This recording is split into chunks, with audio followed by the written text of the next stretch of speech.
თუ დაეცემი, ის წამოდგომაში არ დაგეხმარება. თუ შეცდები, ის სახალხოდ დაგცინებს. ის ნერვებზე თამაშის ვირტუოზია და კოჟრებზე დაბიჯების დიდოსტატი. ის შეიარაღებულია მიკროფონით და ძალიან საშიშია. ჯოკერი, დავით ლიკლიკაძის საავტორო გადაცემა. უსმინე ყოველდღე, შაბათ-კვირის გარდა, ძველი ქალაქის ეთერში. ჯოკერი, სასაცილოა.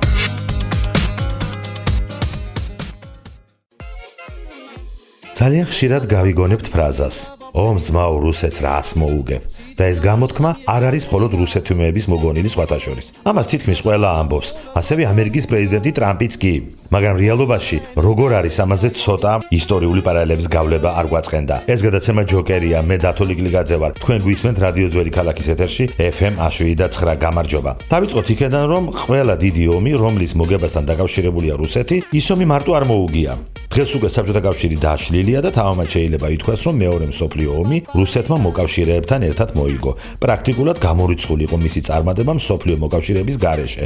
ამიტომაც ქვია მას მსოფლიო ომი და არა სამამულო, რომელსაც გვასწავლიდნენ ადრე ჩვენს თაობას. საბოლოოდ გერმანია დარჩა მოგებული თუ საბჭოთა კავშირი, ეს დრომ დაადასტურა, მაგრამ ახლა ამაზე არ ვსაუბრობთ. თურქეთ-რუსეთის ბრძოლები, როგორ კარგად მოხვდა დინგში რუსეთს, ალბათ ბევრმა არ იცის. დავიწყოთ ყირიმით, ყირიმის ომი 1853-1856 წლებში მიმდინარეობდა. მაშინ ომი რუსეთმა უკრაინასავით წამოიწყო. რუსეთმა მე ვინ უნდა გამაჩეროსო და კარგადაც მიიღო. ომის წაგების ერთადერთი მიზეზი ტექნოლოგიური ჩამორჩენა იყო და კიდევ საკუთარ თავზე მაღალი წარმოდგენა. რუსეთ-იაპონიის ომი თარიღდება 1904-1905 წლებში. პატარა და ძლევამოსილი ომი გვჭირდებაო და წაასხეს მშვენივრად. კარგად დაძებნეთ ახალგაზრდებო ინტერნეტში ცუსიმას ბრძოლა. ან პორტ არტური და პიპინია ხომ გახსოვთ ფილმიდან არჩეული გამოფენა.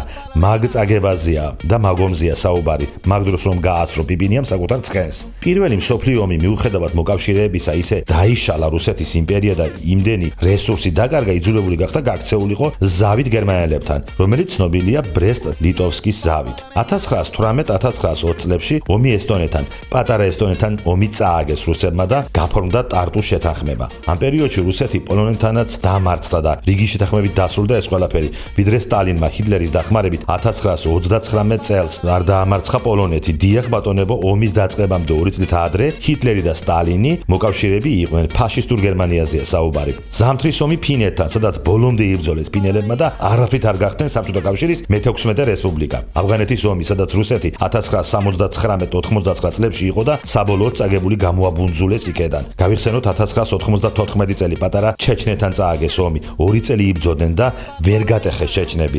მერე შეეშვნენ. მე იმის თქმა არ მინდა, რომ უკრაინასთან ომი ისე დასრულდება, როგორც ერთი შეხედვით, მაგრამ ის რომ უკრაინამ შეიძლება მოიგოს, სულაც არ არის ზღაპარი. ყოველ შემთხვევაში იმის თქმა, რომ რუსეთი უძლებელია, ძალიან სულელური ნათქვამია. საბოლოოდ ყველა იმპერია ინგრევა. მე უფრო იმედიანად ვარ, რუსეთი რომ დაიშლება, ნუ როცა იქნება, მაშინ აფხაზეთსაც და სამაჩაბლოსაც წააგებს. აი ნახავთ. ეს გადაცემა ჯოკერია. მე დათო ლიკლიკაძე ვარ. შევხვდებით ერთმანეთს ყოველდღე, შაბათ-კვირის გარდა. თუ დაეცემი, ის წამოდგომაში არ დაგეხმარება. თუ შეცდები, ის სახალხოდ დაგცინებს.